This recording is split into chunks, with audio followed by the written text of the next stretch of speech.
Hi everyone, it's Duchess. Minecraft's introduction to the gaming world over a decade ago marked a seismic shift in player-driven experiences. Its blocky domains and boundless creativity captured the hearts of millions, leaving an indelible mark on gaming history. However, the passage of time inevitably affects even the most influential of creations. For longtime enthusiasts like myself, there's a palpable sense of nostalgia mingled with a slight melancholy as Minecraft's once illuminating brilliance appears to have dulled. In embarking on this retrospective exploration, I'll be recounting my personal journey on how I discovered Minecraft, a game that once captured my imagination and held an unmatched allure.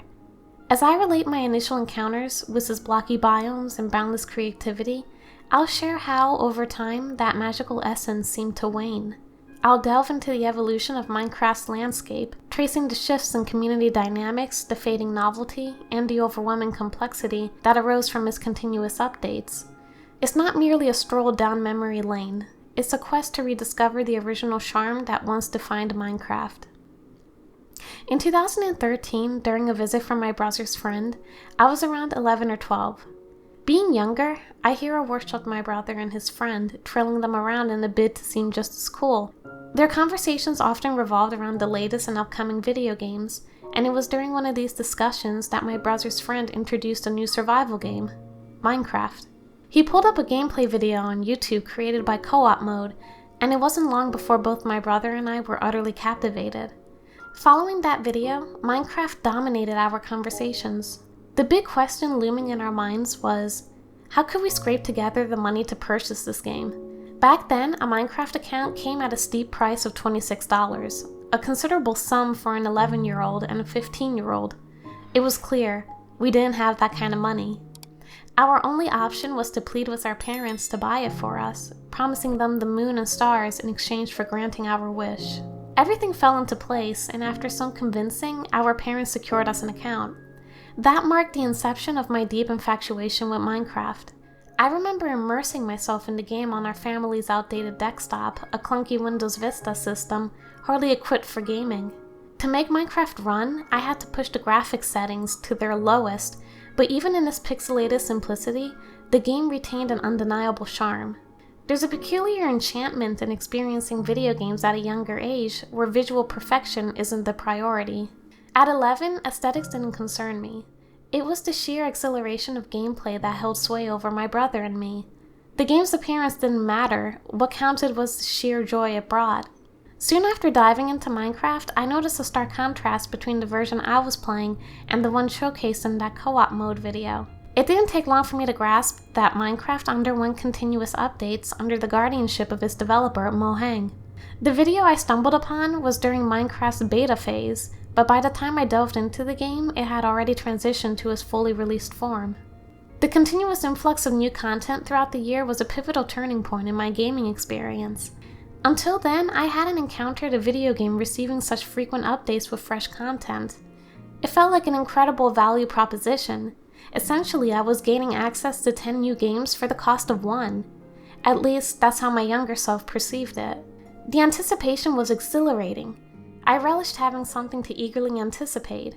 Whenever a substantial update arrived, I immediately dive in, spending hours immersing myself in the game, meticulously exploring and familiarizing myself with each new addition. Let's take a moment to appreciate the intriguing Removed Herobrine section featured in each major update log.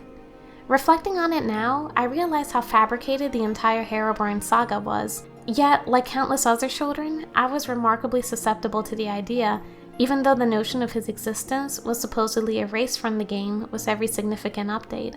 The myths and folklore surrounding Herobrine, however, played a significant role in keeping us engrossed in the game and its community.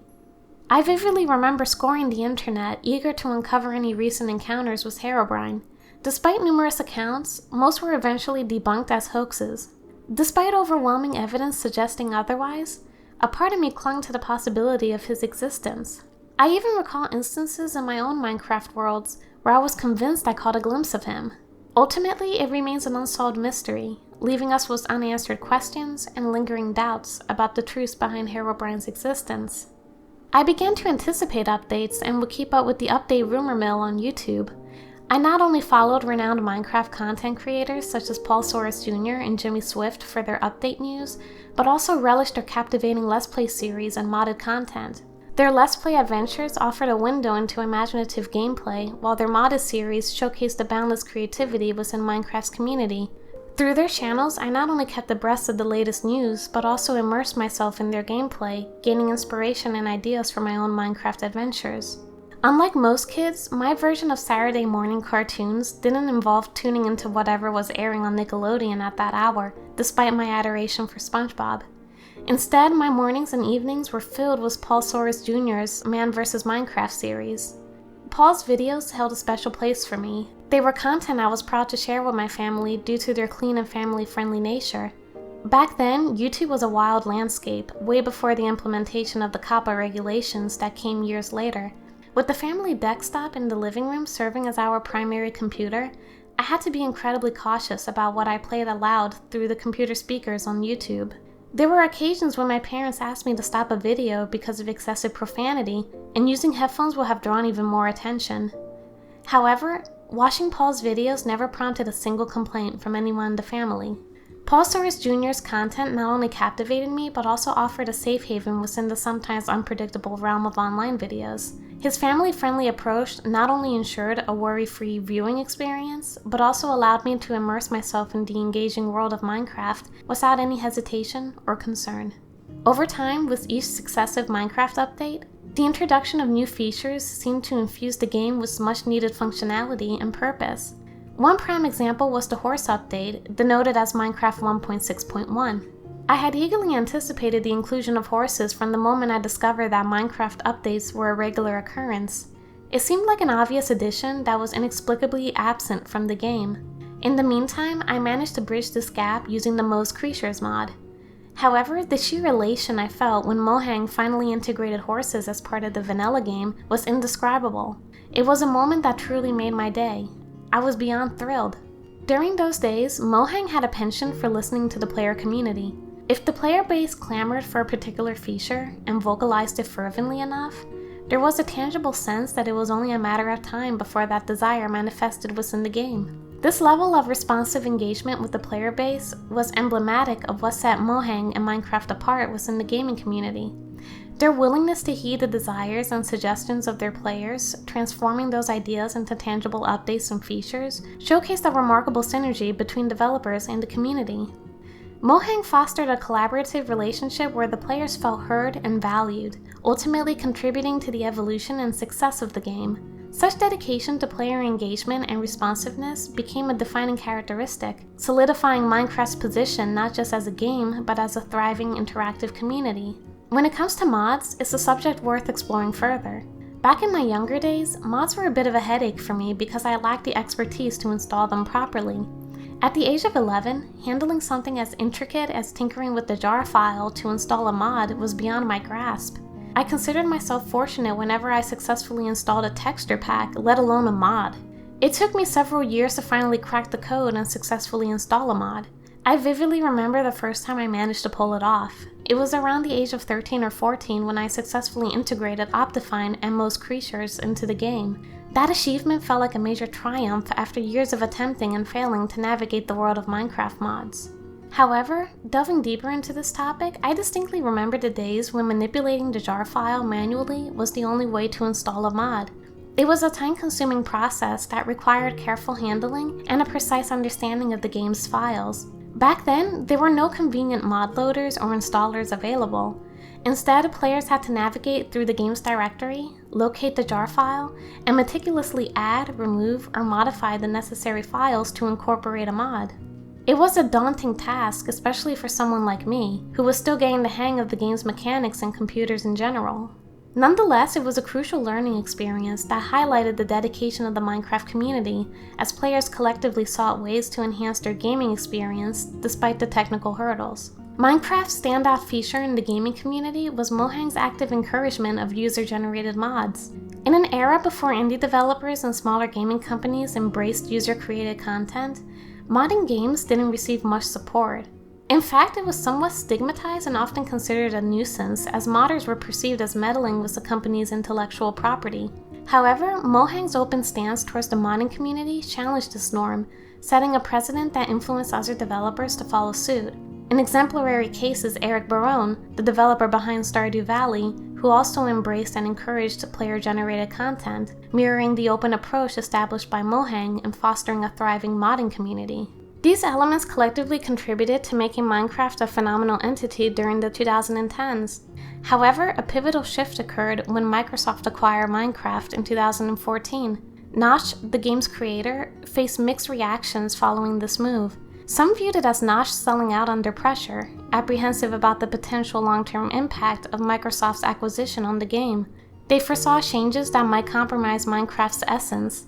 Conversely, another faction welcomed the acquisition, anticipating that Microsoft's involvement could streamline major updates, potentially leading to quicker releases.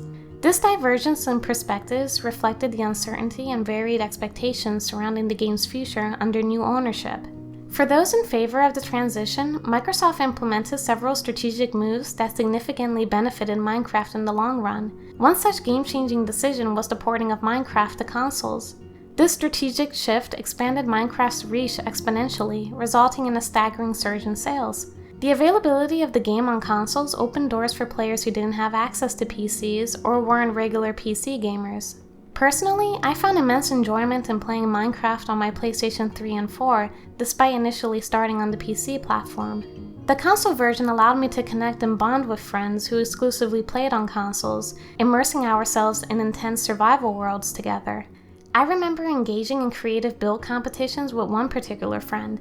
She consistently outperformed me, yet I found a way around that by constructing intricate letters and words in creative mode, often claiming victory in that domain.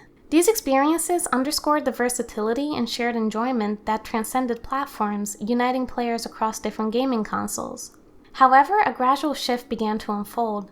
While it was exhilarating to engage with my console-only friends and immerse myself in the ever-flowing stream of new features and updates, there came a point where I struggled to keep pace with the game's evolution.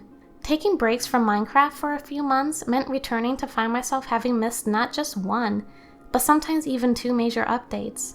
Each time I endeavored to catch up, diving back into the game, I faced the daunting task of acquainting myself with all the novel features. It would typically take me about a week to grasp and master the intricacies of the latest mechanics. Yet this cycle continued. I would invest time to acclimate to the game's innovations, only to set it aside again for a few months. And lo and behold, every time I returned, there awaited another significant update brimming with a plethora of new features, biomes, animals, and mechanics. This perpetual cycle of trying to catch up with the game's rapid evolution began to feel overwhelming, each hiatus resulting in an ever-expanding gap between my understanding of the game and its latest advancements. The updates all seemed endless, and I couldn't shake off the feeling that they lacked the charm or originality that once defined older Minecraft updates. It felt like a ceaseless barrage of new content, with updates rolling in at an almost relentless pace. The frequency and speed at which these updates were released began to blur the lines between novelty and overwhelming volume. It seemed as though every time I re-entered the Minecraft universe after a hiatus, a deluge of updates awaited, each expanding the game in ways that felt harder to assimilate and appreciate. The rapid influx of features, while impressive in scale, started to diminish the unique appeal and simplicity that once characterized Minecraft's updates, leaving me with a sense of saturation rather than genuine excitement. It soon got to a point where Minecraft became unrecognizable. The influx of updates from the Aquatic update to the Nether update and beyond altered the game's landscape so drastically that it felt like a departure from the game I initially fell in love with. The sheer volume and rapid succession of these updates diluted the core simplicity and charm that had initially drawn me into Minecraft's world. Each new addition, while impressive in its own right, contributed to a sense of unfamiliarity, leaving behind a game that seemed to have strayed so far from its roots. The original connection Mohang had with the Minecraft community seemed to vanish completely. Microsoft's approach was to thrust Minecraft into the spotlight across every possible avenue. The game ceased to be just a game, it became an ubiquitous presence. The proliferation of Minecraft merchandise was staggering, flooding the market with an array of products ranging from t-shirts, socks, bedsheets, plush toys, decals, to spin-off titles and beyond. Minecraft transformed from a beloved gaming experience into an omnipresent brand, seemingly overshadowing the intimate rapport and sense of community that had initially defined its appeal. Another thing that drastically changed over time was how the game looked. Minecraft has always been a game that hasn't been well renowned for its visuals. It's not that type of game and never will be unless you're playing on Java and can use enhancements such as shader packs. However, there was a certain retro appeal to the appearance of the game back before Microsoft purchased Minecraft. Sure, the aesthetic of the game evolved drastically from the alpha era, but the rough and tumble appearance of the game was still there in the textures of each asset. Once Microsoft took over, a change occurred. The game's visual identity underwent a significant transformation. The once endearing roughness of Minecraft's visuals began to morph into a more polished and streamlined look. The textures became smoother, the overall presentation more refined, leaving behind the nostalgic charm that characterized the earlier versions. And I get it. I understand that a game, as it ages, can't remain visually stagnant. It needs to evolve to maintain its relevance with newer audiences. However, the constant changes and adaptations to cater to a modern audience are what make it so jarring for older players to witness. The original supporters of the game feel somewhat alienated and estranged from the Minecraft community, seeing the game they once cherished and wholeheartedly supported transform into something entirely different from its roots. The evolution of Minecraft, while necessary for its longevity and appeal to new players, inadvertently distances itself from the foundational aspects that drew in its earliest fans. The shift in focus towards a newer demographic can leave veteran players feeling disconnected, as the game's essence seems to diverge from the familiar and nostalgic experience they initially fell in love with. Another perplexing aspect arose when Microsoft introduced the Java and Bedrock versions of Minecraft. Initially, the distinction between these versions left me bewildered for a pretty long time. While I comprehended that they represented two distinct iterations of Minecraft, I found myself puzzled as to why I couldn't seamlessly play alongside my friends using the Java edition while utilizing Minecraft for Windows 10. The boundaries separating these versions eluded me, prompting confusion and frustration as I grappled with the inability to connect and join in the same game environment with friends utilizing different editions. This discrepancy in compatibility hindered the seamless experience I had anticipated, and understanding the precise reasons behind this discrepancy proved challenging, casting a shadow over the cohesion of Minecraft's gaming ecosystem.